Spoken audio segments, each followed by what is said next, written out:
we are responsible for what we do.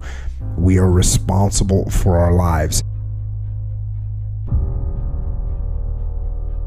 In my life, I'm just in a dark place that if I don't dedicate 24 hours a day, 7 days a week, 365 a year to becoming a better human being, it's not going to happen.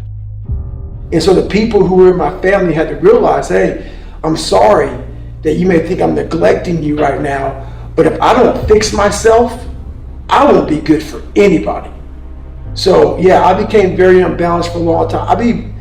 Balance is important, but you have to first go to war with yourself. You got to figure out what you're about and be proud of who you are before you start to get that teeter-totter nice and balanced out.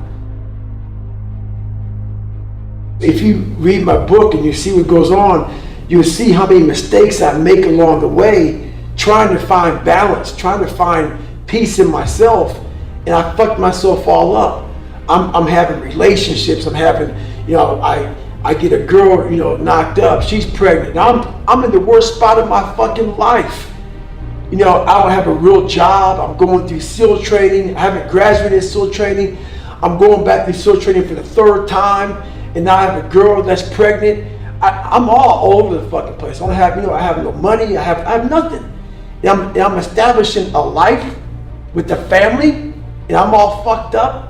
So, a lot of us get in situations where we start establishing all these different things and pop up all these different pop-up boxes, and our life is fucked. Because we haven't fixed ourselves. Until you fix yourself, don't start another journey before you finish your own journey first. Or not finish it, but at least get a good, foot start into it. I looked at myself in the mirror, and man.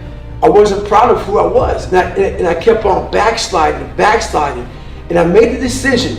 When I was 297 pounds, I gained 125 pounds. I was 175 to 297. Had left the military, left the Air Force, and I was working for Ecolab, making $1,000 a month. I was at the bottom of the fucking barrel. I'd become exactly what life had made me, and what I had made me too. I said, I'm gonna die trying. I don't give a fuck what it does to me.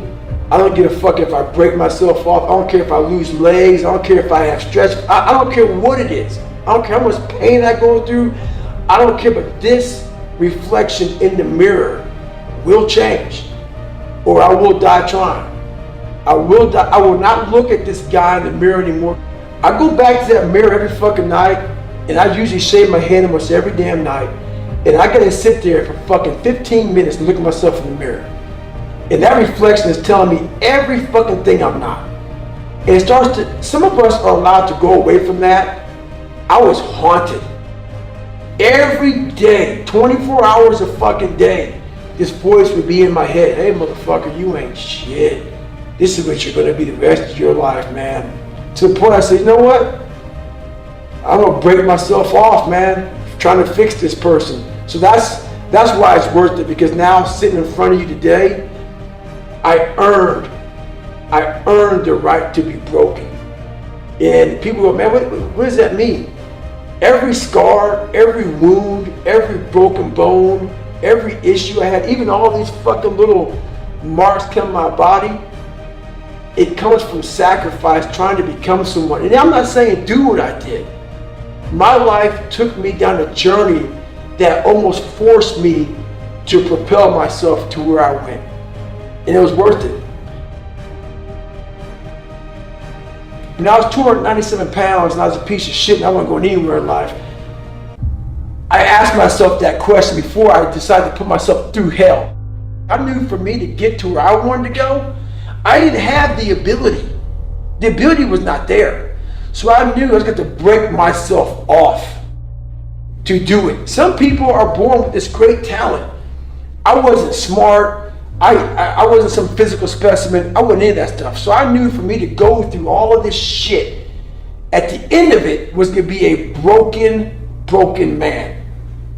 So I did it, and in the process of doing it, I knew all along the way I'm gonna be fucked up one day.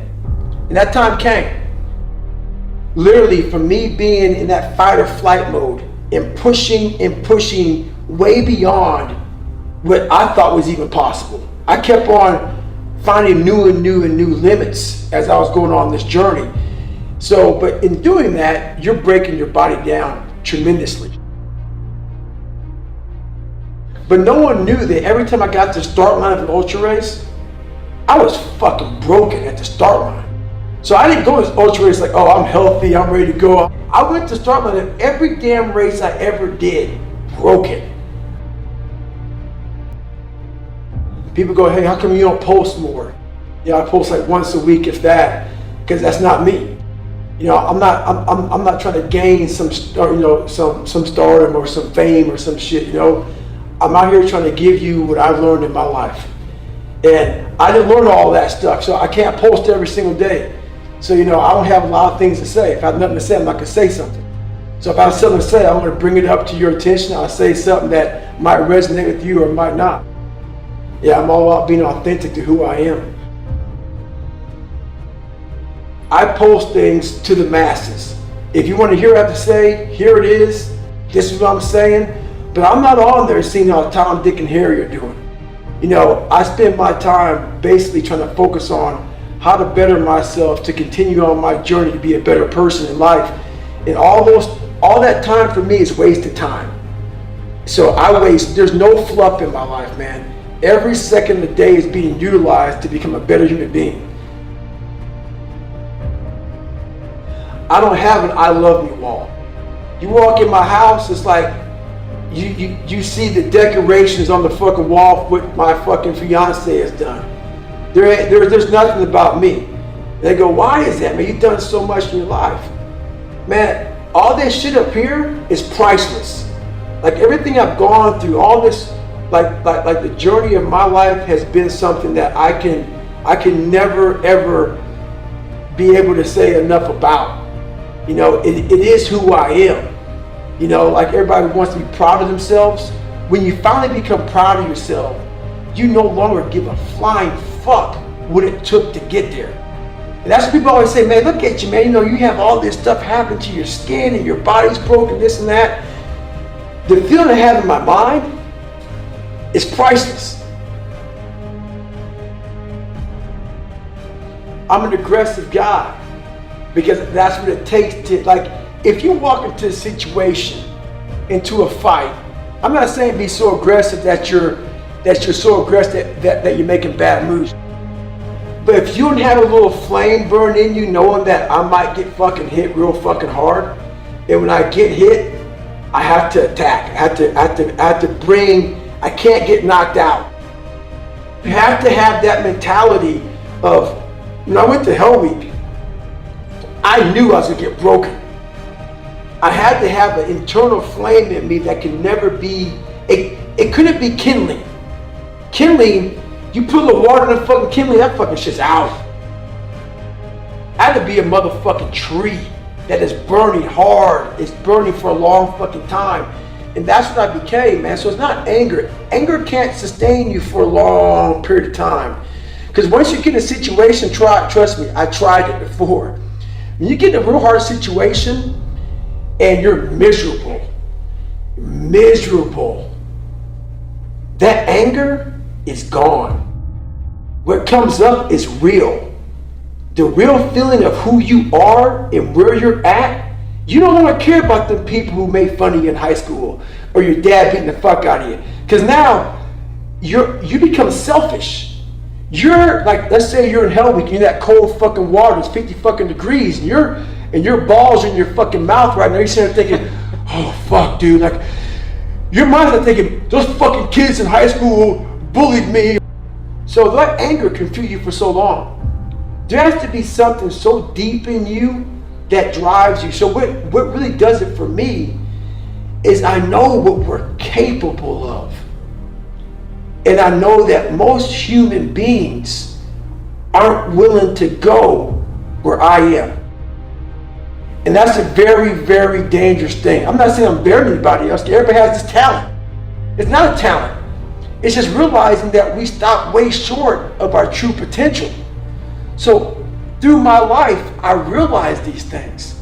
And I know what gives me fuel is I know that most people who are blessed with so much talent, great parents, great upbringing, didn't come from where I come from. They're going to quit before me. Having all the tools that they have, they didn't have the ability to examine themselves. When you have everything so nice in life, you don't self-examine. You don't do a live autopsy. When you have a fucked up life, it almost forces you to do a live autopsy. It forces you to find strength from places that no one looks from. Because food is not at the ready. You know, I have a learning disability. It's not at the ready. There's preparation behind everything I fucking do. There's everything I do has to come with so much fucking preparation. It's despicable. It makes me sick. My own personal life makes me sick. That's why I'm so disciplined now. Without my self-discipline, there is no David Goggins. Like, I can't stop reading. I won't be able to read tomorrow. I will lose it that fast. I cannot stop going to the gym. My mind is set up in a spot where, hey, the second I stop, it wants to stop. Because I had a quitting mind growing up. When you get beat the shit out of you all the time, your mind wants to go to that nice spot where you're comforted, where you're not trying, where shit is easy. That's where your mind, it doesn't want to think. You have all these things in the mind, and the mind can only absorb so much shit. So all the pain it has to go through, it wants to push it away and say, let's not do that. So every day I'm fighting where the mind wants to go. So it's a constant evolution, man. I've never arrived. That's right now I'm stressing out 2-3 hours a day. I'm trying to reinvent the wheel. I'm like, oh man, I went through Navy SEAL training being fucked up. I ran over 7,000 miles in 2007 being fucked up. I did pull-up records being fucked up. Now that the mind is so fucking strong, let the body catch the mind. So that's now where I'm at. So I'm always trying to reinvent the wheel and see what I'm capable of next.